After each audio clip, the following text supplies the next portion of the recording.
Hello everyone, today we are going to do chapter number 20 asking questions.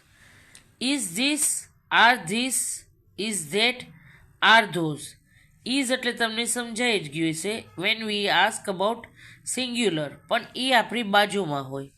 Are these plural but it is near us. એટલે આ બેમાં નજીક હોય પણ આમાં એક જ હોય અને આમાં એકથી વધારે. More than one. There we use are this. One we use is this. Same way is that, are those. એટલે આપણાથી દૂર હોય પણ એક જ હોય. We use is that. More than one. But it is far from us. So we use are those. Same way there are some more WH question words. Who એટલે કે કોણ. જ્યારે આપણે કોઈ પર્સન કે એનિમલને ડિફાઇન કરતા હોય કે આ કોણ છે, આ એનિમલ કોણ છે, તો આપણે આ પર્સન કોણ છે, તમારા ટીચર કોણ છે. There we use who. What જ્યારે આપણે ટાઈમનું પૂછતા હોય, કોઈ વસ્તુનું પૂછતા હોય, શું કરે છે એ બાબત પૂછતા હોય. શું. There we use what. What એટલે શું. તમે શું કરો છો, તમે શું કરવાના હતા. વેર જ્યારે આપણે જગ્યાની વાત કરતા હોય, ક્યાં, તમે ક્યાં ગયા હતા, તમે ક્યાં જાશો, તમે ક્યાં રમશો. તો when we ask about place we use where. Which કયું. આમાં પણ ચોઇસ હોય, વસ્તુ અને જગ્યા હોય પણ એમાં આપણે ચોઇસ મતલબ કે પૂછતા હોય કે આ બધામાંથી કયું છે. Which is our national animal, which is our national bird. તો એ ચોઇસ છે કે બધા બર્ડમાંથી આપણું નેશનલ બર્ડ કયું છે. There we use which. Which colour is your favourite. Who which is your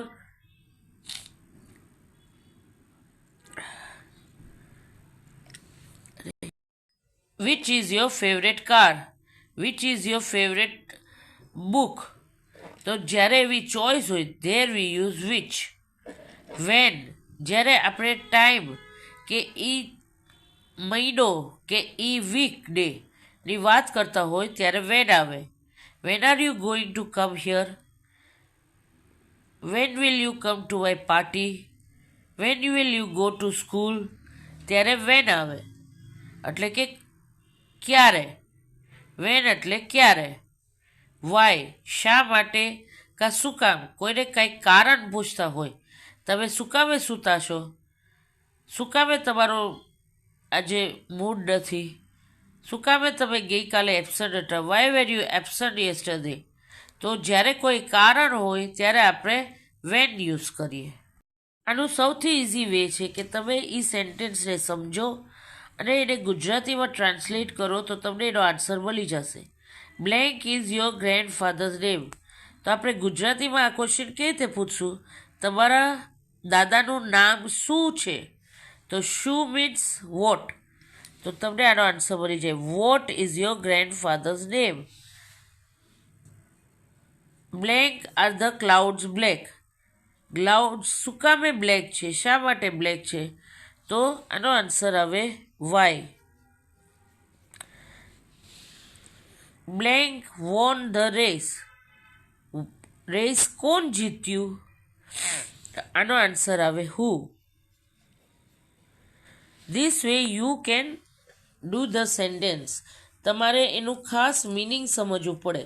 આપણે કોણની વાત કરતા હોય કે આ પર્સનની વાત કરતા હોય કે કોઈ વસ્તુની વાત કરતા હોય, એવી રીતે અલગ અલગ વોટ, વાય, વેન, શું, વિચ, વેર યુઝ થાય. સેમ વે હવે આપણે સેન્ટેન્સ હવે આપણે જોશું કે આમાં આપણે ક્વેશ્ચન કેમ બનાવી શકીએ. The cat is sleeping on the couch. હવે કાઉચ એટલે કે પલંગ, સૂતું છે, કેટ સૂતું છે કાઉચમાં. હવે વેન એટલે ક્યારે. તો આમાં એમ તો નથી કીધું કે ક્યારે કેટ સૂતું છે. તો આપણે શું યુઝ કરી શકીએ, વેર. કે ક્યાં સૂતું છે, તો કાઉચ ઉપર. હવે ઈ જે આન્સર છે એને આપણે લખવાનો નહીં. આપણે શું લખવાનું? Where is the cat sleeping. કેમ કે ક્વેશ્ચનમાં કોઈ દી આન્સર ન આવે, એટલે આન્સર આપણે ક્યાં સૂતું છે એ આપણે લખવાનું નથી. આપણે જે પૂછવાનું છે કે કેટ ક્યાં સૂતું છે. Same way my favourite holiday is Diwali. તો કઈ છે તમારી ફેવરેટ હોલિડે? ક્યાં છે એમ તો નથી પૂછ્યું, કે ક્યારે છે એમ નથી પૂછ્યું, તો કઈ છે. તો આપણે અગેન દિવાળી કટ થઈ જાય. વિચ. હવે માયનું આપણે યોર કરવાનું. શું કામે? કેમ કે આપણે ખુદને ક્વેશ્ચન ન પૂછીએ, આપણે બીજાને પૂછીએ, એટલે યોર થઈ જાય. Which is your favourite holiday. Question mark કરવાનું નહીં ભૂલવાનું, કેમ કે આ ક્વેશ્ચન વર્ડ છે એટલે ક્વેશ્ચન માર્ક કમ્પલસરી આવશે. આઈ લવ પ્લેઇંગ વિથ માય ફ્રેન્ડ્સ. તો કોની સાથે તમને રમવું ગમે છે? પાછું ફ્રેન્ડ્સ કટ થઈ જાય. શું કામ? કેમ કે આપણે પૂછીએ છીએ કે કોની સાથે રમવું ગમે, તો ફ્રેન્ડ આન્સર થઈ જાય. માયનું શું થાય? યોર. હવે આમાં આ સેન્ટેન્સમાં તમે નોટિસ કરશો કે ઇઝ એમ આર નથી. તો જ્યાં ઇઝ એમ આર ન હોય, you have to use do. So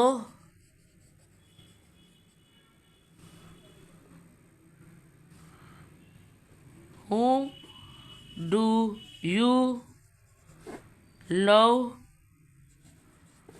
to play with?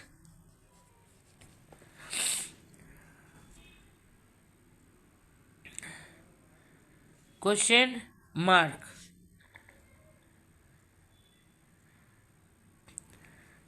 Same way, the sun sets in the west. તો જગ્યા બતાવે છે કઈ દિશામાં એ સન સેટ થાય છે. So that means where. Where again is એમાં નથી એટલે ડુ ડઝ આવે, તો સિંગ્યુલર છે એટલે ડઝ આવશે. Does the sun set? Question mark.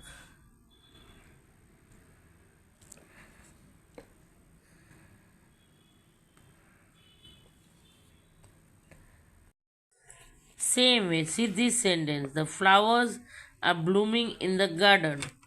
When એટલે ક્યારે? તો ક્યારે તો યુઝ ન થાય, એટલે વોટ. વોટ તો એમાં ફ્લાવર્સ કટ થઈ જાય. What are blooming in the garden? Question mark. This way we can use the question word and make a question. પણ આમાં ખાસ ધ્યાન રાખવાનું કે આન્સર પાછું રિપીટ ન થાય. એ સેન્ટેન્સ ફૂલ કોપી કરવાનું નથી. તમારે એનો જે આન્સર આવે ક્યાં છે, શું છે, એ કટ કરવું પડે અને બાકીનું તમારે વર્ડ એમાં યુઝ કરવું પડે. Thank you.